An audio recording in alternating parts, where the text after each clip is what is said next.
So you say you want to be successful. We all want to be more successful. But are we really ready to be more successful?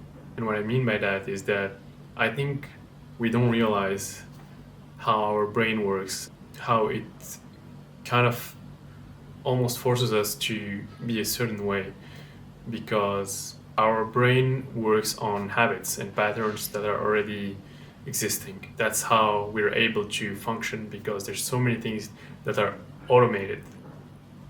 Our habits, our personality traits, our views of the world, all of these things, when we need to change them, it's very slow, because it wouldn't make sense if it was too fast. If you change too fast, you wouldn't be able to function or recognize yourself. So it's kind of like a protection mechanism. Basically, it's your brain telling you, are you sure you want to be that way and go that direction? And the reason I'm mentioning that is it has a lot to do with success. People want success, but if you feel like you're not as successful as you want to be, and you want to be a version of you that is going to be successful, it means it's a different version of you. It's a different set of habits, of character traits, and your brain may not be comfortable with you going there, because it functions well the way you already here now. So to give you concrete examples, if you want to be successful, you're gonna 99% of the time be subject to being criticized in public. You'll have to fail. You'll have to fail in public. And just this aspect of success, for most people, is already super frightening. None of us like to be judged, especially harshly, especially in public. And so, consciously or unconsciously, and obviously most of the time unconsciously, we're not gonna go in a place where we're gonna be under the spotlight, and we're gonna be subject to all of these things. So when I think to myself, oh, I want to be successful, what should I do to be successful? We oftentimes think that it's the actions, like, oh, I need to work more, I need to try this, I need to try that.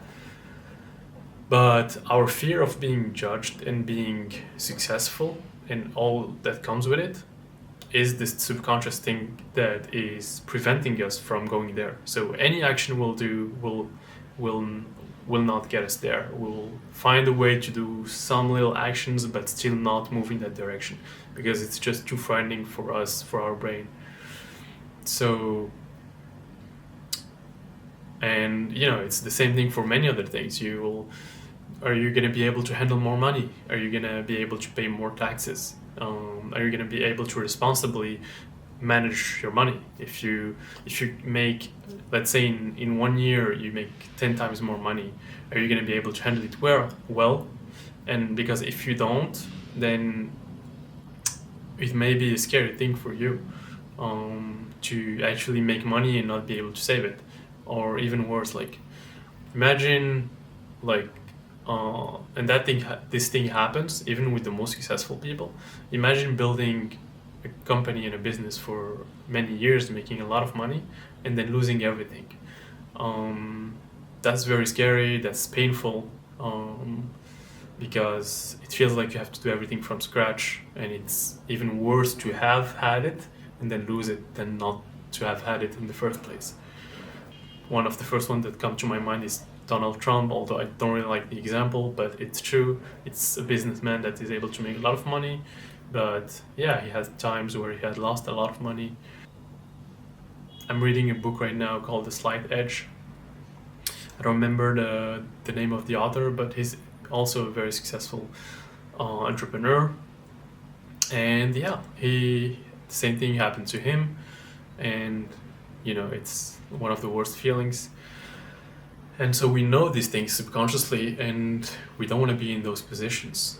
One other one is, what are other people going to think of me if I make a lot of money and become successful?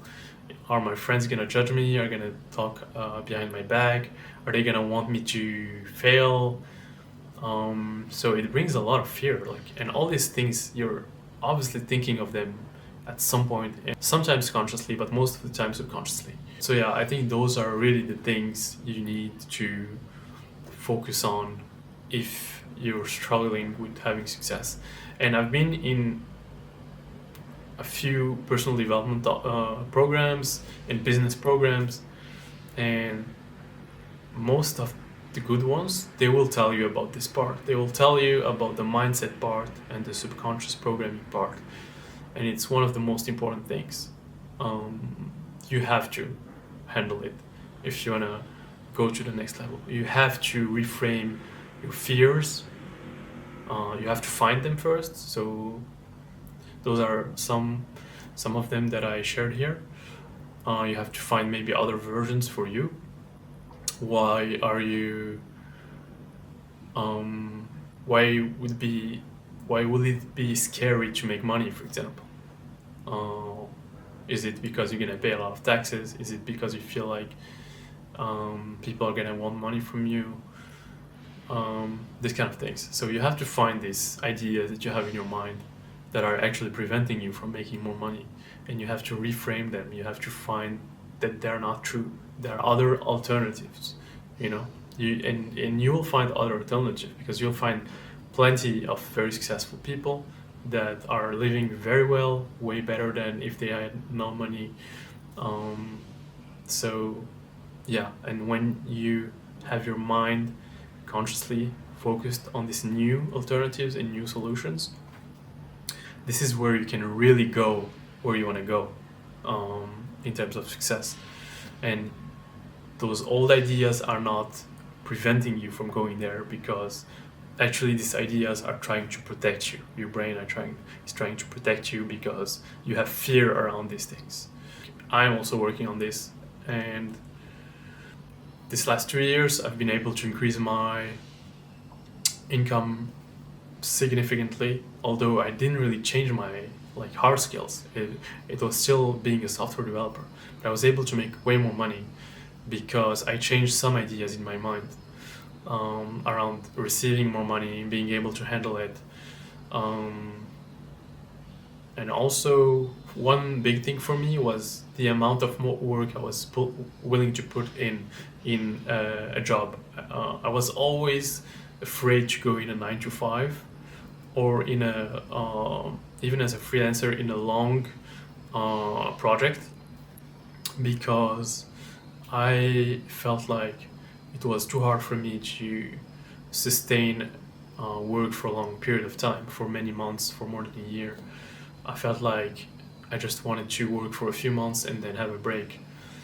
But that never allowed me to comfortably make money and consistently make money, because it was always up and down.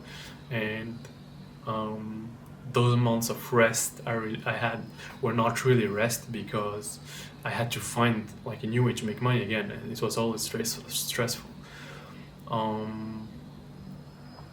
And I feel like now the next step for me is to there are a few things. I think mainly the first ideas I explained in the video. Those are the things that are tied to being an entrepreneur, like being under the spotlight. Those are the things I need to work on. And also I need to work on the ideas of saving money and living a little bit under my means, and start saving money.